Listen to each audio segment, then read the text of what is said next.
Bonjour et bienvenue dans cette nouvelle vidéo d'entrepreneur. Je suis Sabrina Gobet, coach en développement personnel et je donne régulièrement la parole à des entrepreneurs sur cette chaîne YouTube afin qu'ils nous présentent leur parcours et leur entreprise.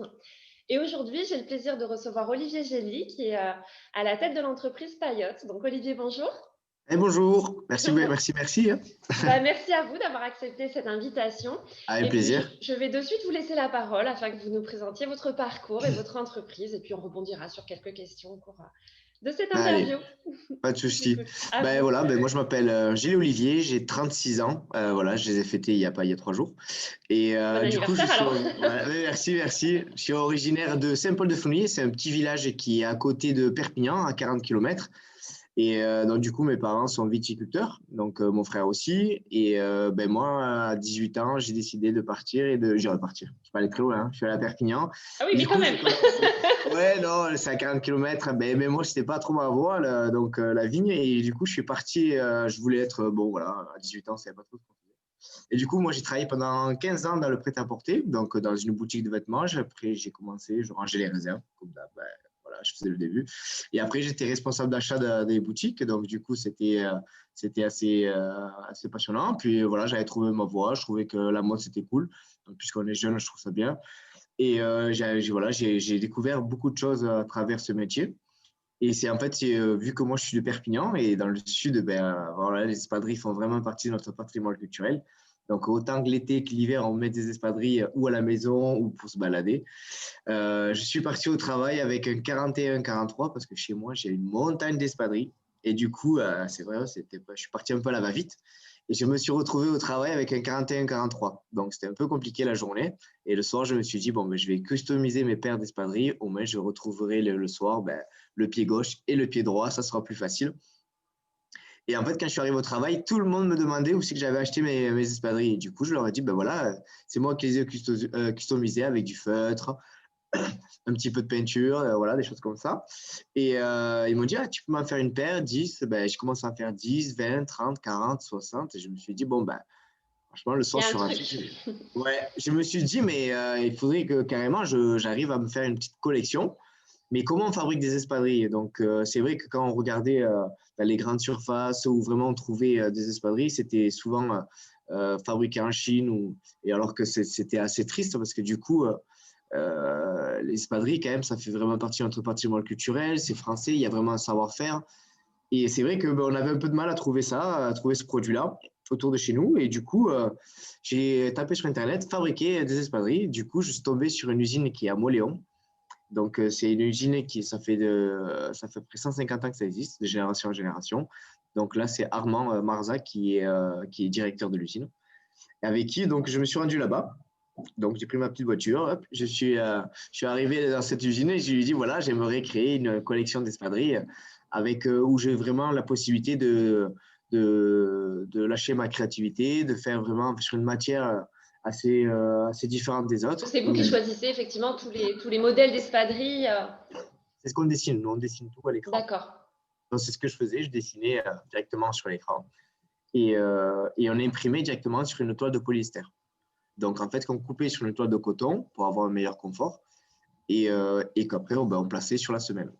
Donc, après, on utilisait donc cette toile de polyester et donc ça nous permettait d'avoir vraiment libre à l'imagination, vraiment de se dire, on Laissez faisait, parler on sa créativité. dessinait vraiment ce que j'aimais, quoi. Donc, du coup, j'ai commencé, j'avais pas d'argent et je me suis dit, tu sais quoi, je vends ma voiture, j'achète mon premier stock et pour le vendre, c'est quoi, je vais faire des stands dans les galeries de Carrefour, de Cléra. À Cléra, c'est un petit village qui est juste à Oui, côté de oui, je Perpignan. connais. Moi, je suis des Pyrénées-Orientales, mais effectivement, les gens qui nous suivent sont de partout. Alors, on va D'accord, décrire ok. un peu. Voilà, donc c'est un grand carrefour, c'est un centre commercial. Et donc, du coup, c'est vrai qu'à l'intérieur, il y a pas mal de passages de l'été. Et je me suis dit, je vais faire des stands d'espadrilles là pendant juillet-août. Et du coup, au moins, ça me permettra de vendre si je peux. Voilà, au moins, parce que c'était un peu tendu. Donc, je me suis dit, au pire, je ferai des espadrilles jusqu'à la fin de ma vie. Mais bon. Donc, j'ai vendu ma voiture, j'ai acheté mon stock. Je me suis dit, voilà, je fais ces petits stands. Mais ça serait cool quand même d'avoir une marque que si les gens sont contents du produit, ils puissent le racheter par Internet, quoi. Donc, ça me Bien sûr. permettait de vendre des produits à un prix raisonnable. Donc, vendre du Made in France à un prix raisonnable. Donc, c'était le seul moyen que j'avais, c'était par Internet. Donc, ou sinon, il fallait que je fasse comme moi, mais il fallait que je sois là tous les jours. Et c'est pour ça que vous avez créé une très jolie boutique en ligne qui s'appelle payotte.fr, je précise. C'est ça. Ouais. Qui a été un Et très du coup, joli site, voilà, ça s'est fait comme ça. Donc, j'ai trouvé ce petit nom Payotte qui veut dire chiffon en catalan. Donc, c'était un petit clin d'œil à la région. Et pour ceux qui connaissent pas, c'était donc du coup, c'était vraiment la mer, les vacances, le soleil. Donc, ça, voilà, c'était impeccable avec le produit. Et c'est comme ça que j'ai commencé à raconter un peu ma vie sur les réseaux sociaux. Et je voulais vraiment donner ce coup de fraîcheur à cette espadrille, à ma façon, bien sûr. Et de faire sur l'aventure que depuis le début, quoi. Donc sur les réseaux sociaux, je posais beaucoup de questions parce que du coup j'avais aucune notion dans l'entrepreneuriat, quoi. Je veux dire, j'étais là, j'avais pas de c'est vrai que gestion. je vous suis moi depuis vos débuts parce que je suis dans le même département que vous, donc Ouais. voilà, mais c'est vrai que je vous suis depuis les débuts, donc 2016, c'est ça? Ouais, 2016, c'est ça. Donc 2016, vous avez une campagne de communication géniale avec des slogans super. Et c'est vrai que ça a vraiment participé pour beaucoup, à mon avis, à ce succès, parce que c'est vrai que vous aviez des slogans coup de cœur, des trucs qui étaient vraiment percutants, quoi. Donc, c'est ça, c'est après, voilà, donc moi pendant 2 ans j'ai été seul. Bon, ça a été vraiment des galères parce que. Vous avez été tout seul à monter cette entreprise au départ? C'est ça, j'étais tout seul pendant 2 ans. Donc, ça a été vraiment très, très compliqué. Donc, je n'avais pas d'argent. Donc, le peu que je vendais, du coup, il fallait que je rachète de la marchandise. Donc, sachant que quand on lance l'entreprise, nous, en plus, en tout cas, je dis nous, mais c'est parce que j'ai tellement l'habitude de raconter avec l'équipe. Donc, au début, j'étais tout seul. Et c'était assez compliqué. C'est difficile en plus de créer une entreprise comme ça tout seul, non? Je veux dire, comment vous avez réussi à tout gérer? C'est assez compliqué. Donc, moi, j'apprenais sur le tas parce que du coup, c'est quelque chose. Moi, j'ai pas fait d'études, donc j'ai passé 3 fois mon bac. Bon, je l'ai raté. C'était pas grave. C'était pas mon délire. Donc voilà. J'y allais pas avec envie. Bon, c'était pas vraiment ce qui me faisait vibrer. Ouais, ça me faisait pas vibrer. Donc voilà, donc moi, j'aimais bien aller contacter des gens. Voilà, c'est quelque chose que ça m'a aussi libéré parce que j'étais assez timide quand même. Et du coup, le fait de travailler en boutique, j'ai appris beaucoup de choses. J'ai fait des très bonnes rencontres.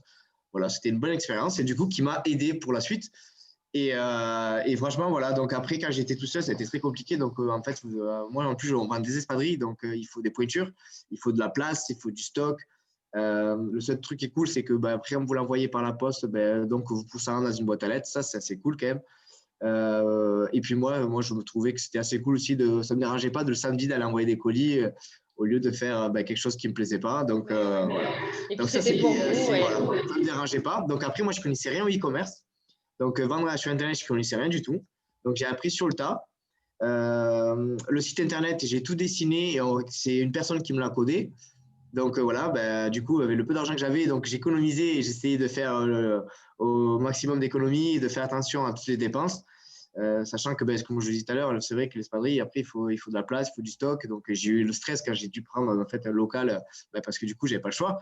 Au début, j'ai carrément loué des box. Donc, c'était la galère. J'ouvrais, l'espadrille tombait. En plus, moi, j'habitais au 7e étage, 20 mètres carrés, et j'ai reçu mes palettes en bas. Impossible à rentrer dans l'appart. Il faut que je loue, j'avais pas de camion, c'était une galère. Pendant 2 ans, j'ai pas trop mangé, je mangeais pas, c'était pas la fiesta, donc je mangeais pas. Enfin, voilà, c'est le minimum. On fait des sacrifices quand on a envie d'arriver à quelque chose. Là, c'était vraiment, il faut vraiment on se casse le confort. C'est fini, il y a plus de 5 semaines de vacances, mais tellement ce qu'on y gagne. Je veux dire, en tout cas, moi, je me sentais vivant en fait. Je ne dis pas que ce que j'ai fait avant, c'était différent. J'ai appris beaucoup de choses et là, vraiment, le fait de m'être lancé, ça m'a cassé le quotidien et franchement, je me sentais vibrant, autant vibrer en tout cas. Et autant il y a une journée, je me disais, waouh, c'est super, j'ai une bonne idée et tout. Autant le lendemain, je me dis, mais qu'est-ce que je fais? C'est le parcours de l'entrepreneur, ça. C'est de haut et là, de bas, c'est de découragement. On est tout seul. On est tout seul, on n'a rien prouvé, on est là. Et alors, vous êtes resté tout seul pendant combien de temps alors? Pendant 2 ans. Pendant 2 ans, je suis resté tout seul, en sachant que je ne connaissais rien, je ne connaissais pas la comptabilité, je ne savais même pas qu'il fallait un comptable, je ne savais rien. Donc après, j'ai dû déposer la marque, mais c'est des frais en plus, c'est énorme. Quand je devais partir à l'usine, du coup, je ne payais pas mon péage. Je disais, tant pis, je leur disais, je n'ai pas d'argent, envoyez-moi les factures à la maison. Donc du coup, ça me permettait de payer après. Je partais avec 60 €, donc j'avais assez pour l'essence, manger un petit peu là-bas et revenir. C'était assez compliqué. Donc, du coup, en plus, on a de la fierté, on ne veut pas le dire aux parents. on ne veut pas qu'ils s'inquiètent. Donc, quand vous n'avez pas d'argent, vous n'avez pas d'argent. Hein, c'est compliqué, sachant que je fais un produit qui était saisonnier. Assez compliqué aussi parce que du coup, alors, le qui était, hein, si je vous précisez bien, qui était, parce que c'est vrai qu'aujourd'hui, alors vous allez le ouais, décrire un petit peu après, mais vous ne faites pas que des espadrilles, hein, quand on va voir donc, sur ce très joli site que vous avez également maintenant des suites, vous avez des bonnets, vous allez décrire un petit peu tout ce que vous pouvez proposer. Et puis les espadrilles, vous les avez sorties de la saisonnalité, puisque effectivement, on trouve des espadrilles d'hiver, on trouve des chaussons espadrilles, on trouve des tas de choses. Donc c'est vrai que vous avez donc du coup, alors ces débuts qui étaient un petit peu difficiles, hein, mais comme beaucoup d'entrepreneurs, quand on a une idée, on n'a pas forcément les fonds derrière. Et puis petit à petit, ça a pris cette ampleur et vous avez grandi jusqu'à il n'y a pas très très longtemps à ouvrir votre première boutique réelle à Perpignan. C'était le 5 décembre, si je ne me trompe pas. Enfin, moi, j'étais à l'inauguration. On a attendu plus de 30 minutes à l'extérieur tellement il y avait du monde. C'était vraiment chouette. Non, on était très contents. Vous imaginez?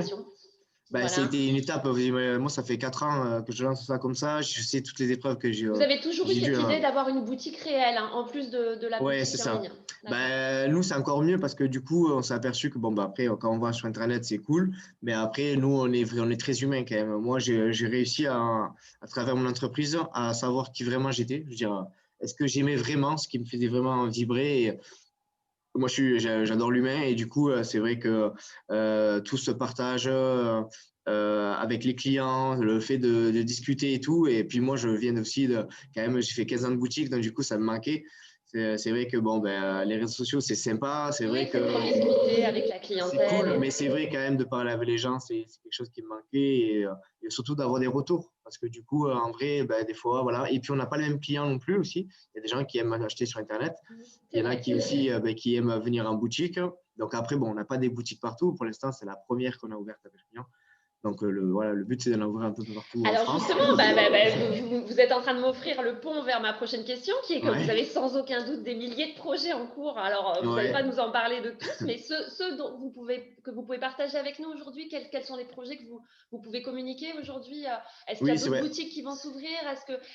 Quelle est la projection que vous pouvez donner aujourd'hui à votre entreprise? Enfin, en tout cas, de ce dont vous voulez nous parler aujourd'hui. Non. Après, ça serait vraiment d'ouvrir des boutiques un peu dans les grosses villes, sachant qu'avec le site Internet, du coup, on arrive un peu à cibler les endroits où les clients sont consommateurs. Ils sont fans des espadrilles. Donc, du coup, ça nous permet aussi de pouvoir mettre, aujourd'hui, après 4 ans d'études et de visibilité sur les endroits ou les villes qui marchent. Donc, du coup, ça se ouvrir des boutiques paillotes un peu partout. Donc, ça serait cool. Et en même temps, on monte notre usine de fabrication ici à Perpignan. Alors, oui, ça, je l'ai lu. J'en ai entendu parler. Je l'ai lu. Alors, on a un retour de son. Je ne sais pas à quoi ça correspond. J'espère que ça ne gênera pas au niveau des… Moi, j'ai pas de bruit chez moi. Non, je ne sais pas. C'est pas grave. Et c'est vrai, effectivement, donc vous voulez créer cette usine. Alors, cette usine va se trouver où? À quel endroit? Donc, à Perpignan. Alors, voilà, on va faire une version 1 qui sera juste derrière notre bureau. Donc, ça sera vraiment un petit atelier de fabrication. Donc, aujourd'hui, il y a à peu près 12 millions d'espadrilles qui sont vendus par an en France. Donc, il y en a 9 millions qui arrivent de Chine. Donc, Donc, après, avec toute l'année 2020, donc on a appris que c'était, il y avait… donc, ça a confirmé que si on pouvait au maximum relocaliser, en tout cas, nous, on fabrique tout en France. Donc, si on pouvait essayer de rapatrier toute cette fabrication qui est partie en Chine, vous imaginez, 9 millions d'espadrilles sont vendus par an en France, alors que nous, on a un savoir-faire et c'est vraiment, donc du coup, on s'est mis la mission de relocaliser toute cette fabrication qui est partie là-bas et donc nous de reprendre toutes ces ventes, toutes ces commandes et c'est pas bien sûr de reprendre la main sur toutes ces espadrilles. Exactement. Et du coup donc avec l'usine qu'on fabrique, donc on développe aussi, elle se structure aussi en même temps que nous et nous aussi on veut monter notre petit atelier, donc on travaillera avec les deux. Donc pour répondre à toute la demande qu'il y a en France. De demande d'espadrilles et dans le monde aussi. Donc petit à petit, l'oiseau fait son nid, mais on y va, sachant que moi, je ne suis pas non plus de la fabrication industrielle, donc je ne connais pas, j'apprends tous les jours. C'est une bonne expérience, mais j'y vais petit à petit parce qu'il faut bien maîtriser la chose et donc voilà. Eh ben, c'est super, Olivier. Est-ce que vous avez quelque chose à rajouter? Donc, je rappelle le nom de votre site, payotte.fr. C'est un très C'est joli ça. site. Vous vous baladez, vous voyez tous les modèles donc, qui sont créés par Olivier. Et donc, voilà. Donc, est-ce qu'il y a d'autres choses à rajouter? Peut-être l'adresse, effectivement, je ne l'ai pas noté, l'adresse de votre Ah, boutique à Perpignan. 1325 avenue de la Salanque, Voilà, Perpignan. donc très jolie boutique que j'ai eu le Ben, plaisir donc merci. de voir le jour de l'inauguration. Merci, Et merci. puis, bah, écoutez, merci en tout cas de nous avoir présenté votre parcours, d'avoir présenté cette jolie entreprise. Moi, Eh je ben, vais merci terminer par beaucoup. la question rituelle, donc qui fait le lien avec mon activité de coach, puisque moi, mon Ouais. travail, c'est d'essayer de rendre au maximum les gens heureux. Si vous Ah aviez une ben, petite astuce à nous partager pour être un petit peu plus heureux dans sa vie, qu'est-ce que ce serait, Olivier? une petite astuce, ben, moi en tout cas, c'est vrai que à aujourd'hui, j'ai mon boulot, c'est vraiment, je fais vraiment quelque chose qui, j'ai plus l'impression de travailler en fait. Donc pour moi, c'est une passion et c'est ça qui me fait vibrer. Je me sens vraiment vivant à travers mon boulot, mais j'ai dû le chercher. Voilà, je me suis, voilà, je suis parti de mon confort et je me suis ben, fait, mais des fois, ben, c'était compliqué. Mais aujourd'hui, je me sens vivant et j'ai l'impression que ben, je suis heureux professionnellement et dans ma vie privée aussi, parce que du coup, je me retrouve que quand on me dit ah vous avez du succès, ben non, moi je trouve que pour moi le succès c'est d'arriver au travail avec une équipe qui aime ce qu'il fait, qui aime son boulot, avec ben moi du coup ben, peut-être que je reflète en fait le fait que je sois heureux aussi. Et voilà, donc franchement, je pense que c'est ça le conseil, c'est vraiment en fait chercher vraiment ce qui vous plaît, qui vous fait vibrer, qui vous fait sentir vivant. Et je pense que c'est ça qui va peut-être peut-être vous sentir mieux, Et en c'est tout cas. exactement ça, vous avez parfaitement raison. C'est de s'aligner au maximum sur ses valeurs, Ouais, sur ce qu'on a envie de projeter dans le monde, sur ce qu'on a envie c'est de ça, véhiculer comme idée. Et puis surtout, vous le dites très très bien là à l'instant et puis au tout début de la vidéo, c'est que ça va demander effectivement de sortir de sa zone de confort c'est et ça, c'est la peut-être de zone du passer confort. par un petit moment qui va être inconfortable. C'est ça. Mais derrière l'inconfort, on sait que c'est bah, la zone magique, ce qu'on appelle la Ah zone oui, magique, qui est une zone de plaisir. Donc merci pour eh avoir ben merci, hein, partager c'est cette gentil, astuce. Merci beaucoup pour le temps consacré. avec Donc, plaisir. cette vidéo sera partagée évidemment donc, sur ma chaîne YouTube. N'hésitez pas à vous abonner donc, et à partager cette vidéo si donc, effectivement le parcours d'Olivier donc, est extraordinaire. Donc, merci beaucoup. Et Allez, puis, merci. bah, je vous souhaite une très belle fin de journée, enfin une très belle journée. Allez, ben, de Et je même. vous dis à très très bientôt. Merci beaucoup, Olivier. Merci, au Au revoir. revoir.